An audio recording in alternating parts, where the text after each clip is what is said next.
नमस्कार, मैं मनीष और आप देख रहे हैं मीडिया दर्शन। बीपीएससी टीआरई थर्ड का परीक्षा जो है कल से शुरू होने वाले हैं। उससे पहले छात्र नेता दिलीप ने सभी अभ्यर्थियों को हिदायत दी है। सुनिए छात्र नेता दिलीप ने क्या कुछ कहा है। नमस्कार दोस्तों, मैं दिलीप कुमार। दोस्तों, कल 15 मार्च को बीपीएससी टीआरई 3 के क्लास 1 to 5 और 6 to 8 के लिए परीक्षा आयोजित होने जा रही है। इस परीक्षा में अपनी मेहनत और ईमानदारी से शामिल होने जा रहे हैं आप सभी परीक्षार्थियों को हमारी तरफ से ढेर सारी शुभकामनाएं।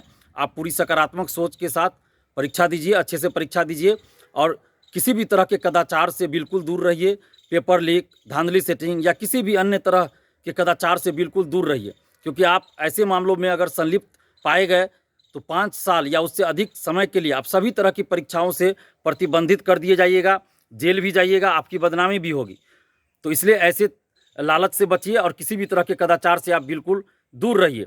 अभी पिछले 3-4 दिनों से पूरे बिहार में ये चर्चा चल रही है व्हाट्सएप टेलीग्राम ग्रुप में, चाय दुकानों पे, कोचिंग संस्थानों के आगे, कि एग्ज़ाम से एक रात पहले शिक्षा माफिया दलाल सेटरों द्वारा ये कहा जा रहा है कि एग्ज़ाम से एक रात पहले आपको 10 से 12 लाख रुपया में क्वेश्चन दे दिया जाएगा, उसका आंसर आपको दे दिया जाएगा, आपको आंसर रटवा दिया जाएगा एग्ज़ाम से एक रात पहले। और वो शिक्षा माफिया दलाल सेटर जो है वो आपका मोबाइल पहले जब्त कर लेंगे, आपका सारा ओरिजिनल डॉक्यूमेंट्स रख लेंगे अपने पास और आपको किसी होटल में या कहीं अन्य जगह लॉज में हो या जहाँ भी हो, वो अपने निगरानी में आपको रखेंगे, यानी आप परीक्षार्थी को रखेंगे और आंसर रटवा देंगे एग्ज़ाम से एक रात पहले या एग्ज़ाम के सुबह सुबह। और आपका सारा ओरिजिनल डॉक्यूमेंट्स रख लेंगे, पैसा पहले आपसे नहीं लिया जाएगा। और जब परीक्षा देकर आप बाहर आइएगा, उस क्वेश्चन का आंसर आपको मैच कर जाएगा जो एग्ज़ाम में पूछे गए। अगर वो आंसर मैच कर गया तो आपसे 3 लाख या 4 लाख रुपया तुरंत लिया जाएगा और कुछ दिन के बाद आपसे पूरा 10 लाख पुराना पड़ेगा। कहीं 10 लाख, कहीं 12 लाख की चर्चा चल रही है। आपका ओरिजिनल डॉक्यूमेंट्स तभी वापस किया जाएगा जब आप 10 लाख या 12 लाख जितना में डील हो रहा है वो पैसा 10-12 लाख जो है वो पूरा कर दीजिएगा, उसको दे दीजिएगा, तब आपका ओरिजिनल डॉक्यूमेंट्स दे दिया जाएगा। तो इस तरह की बातें चल रही है, पूरे बिहार में ये चर्चा चल रही है। तो आप लोगों से सबसे पहले हम ये कहेंगे कि कहीं भी कुछ भी संभव है। जिस तरह से पेपर लीक की संभावना होती रहती है, पेपर लीक भी होता है यूपी में, झारखंड में, बिहार में भी तो हर परीक्षा का पेपर लीक होते रहा है। लेकिन पिछले 1.5 साल से जो बीपीएससी में सुधार हुआ, जो प्रक्रिया अपनाई जाती है, उसको देखते हुए लगता है कि बीपीएससी में पेपर लीक होना अभी फ़िलहाल संभव नहीं लग रहा है।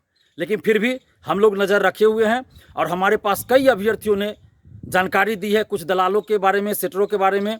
तो हमने वो सारी बातें, जो जानकारी हमें दी गई है अभ्यर्थियों के द्वारा बिहार के अलग अलग ज़िलों से, हमने बीपीएससी को भी बता दिया, सूचित कर दिया है, पुलिस प्रशासन को भी बता दिया है, आर्थिक अपराध इकाई को भी बता दिया, सूचित कर दिया है। हम लोग नज़र रखे हुए हैं और आप लोग से भी आग्रह करेंगे कि सबसे पहले तो आप किसी भी तरह के लालच में न फंसे और पूरी सकारात्मक सोच के साथ परीक्षा दीजिए, अफवाहों से दूर रहिए। और कहीं भी अगर इस तरह की बातें हो रही है तो आप उसकी सूचना, वैसे लोगों की सूचना आप पुलिस प्रशासन को दीजिए, आर्थिक अपराध इकाई पटना को दीजिए, बीपीएससी को जरूर दीजिए। आप हमें भी बता सकते हैं, आपकी बातों को हम पुलिस प्रशासन तक जरूर पहुंचाएंगे। जैसे सिपाही बहाली में हुआ, इससे पहले कई परीक्षाओं में हुआ, हम लोग पहले ही सूचना दे देते हैं आर्थिक अपराध इकाई पटना और पुलिस को। तो इसका असर होता है कि वो लोग नज़र भी रखते हैं और बहुत लोग पकड़े भी जाते हैं। तो आप लोगों को भी सहयोग करना पड़ेगा कि कहीं अगर दलाल, सेटर, शिक्षा माफिया सक्रिय है, इस तरह के बात कर रहे हैं, तो उसकी सूचना आप पुलिस को ज़रूर दीजिए। और मैं आपको एक बार बात बताना चाहता हूँ कि 99% जो इस तरह के शिक्षा माफिया होते हैं वो फर्जी होते हैं। फर्जी करने का मतलब वो पैसा ठगते हैं। तो आप लोग से हम सबसे पहले आग्रह करेंगे कि किसी भी तरह के कदाचार से दूर रहिए, ऐसे शिक्षा माफिया दलाल सेटरों से दूर रहिए। और अगर कोई अभ्यर्थी, कोई स्टूडेंट पेपर लीक का लाभ लेना चाहता है, पैसा देकर क्वेश्चन आंसर लेना चाहता है या पैसा देकर सेटिंग कराना चाहता है, तो सबसे बड़ा दोषी, सबसे बड़ा अपराधी वो स्टूडेंट है जो गलत तरीके से नौकरी पाना चाहता है। तो ऐसे लोगों की सूचना भी आप हमें दीजिए या पुलिस को दीजिए। और कहीं भी किसी भी तरह की गड़बड़ी, कदाचार की बात आपको पता चले तो ज़रूर बीपीएससी और पुलिस प्रशासन को बताइए, आर्थिक अपराध इकाई पटना को बताइए, आप हमें भी बता सकते हैं।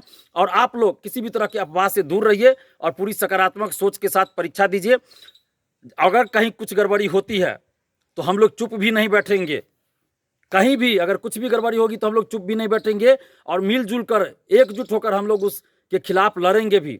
अभ्यर्थियों के, छात्र युवाओं के साथ कहीं भी अन्याय होगा तो हम लोग चुप नहीं रहेंगे और उस अन्याय के खिलाफ लड़ेंगे।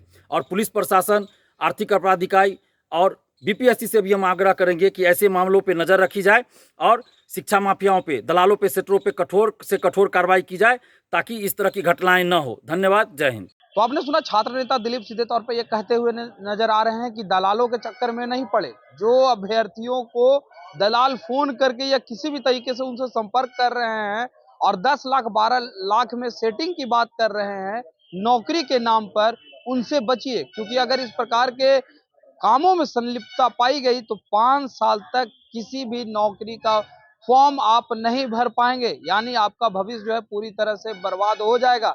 मैं ये मानता हूं कि बिहार में पेपर लीक का मामला जो है वो आम हो गया है, लेकिन बीपीएससी जैसे प्रतिष्ठित संस्थान में 1 से 1.5 साल में काफी सुधार देखने को मिला है और उम्मीद ही नहीं है कि बीपीएससी टीआरई थर्ड का पेपर जो है वो लीक हो जाएगा। लेकिन जो लोग इस तरीके के कार्यों में संलिप्त होंगे उन्हें 4 से 5 साल तक किसी भी भर्ती प्रक्रिया में शामिल होने का मौका नहीं मिलेगा। फिलहाल इस खबर में इतना ही। देखते रहे मीडिया दर्शन। धन्यवाद।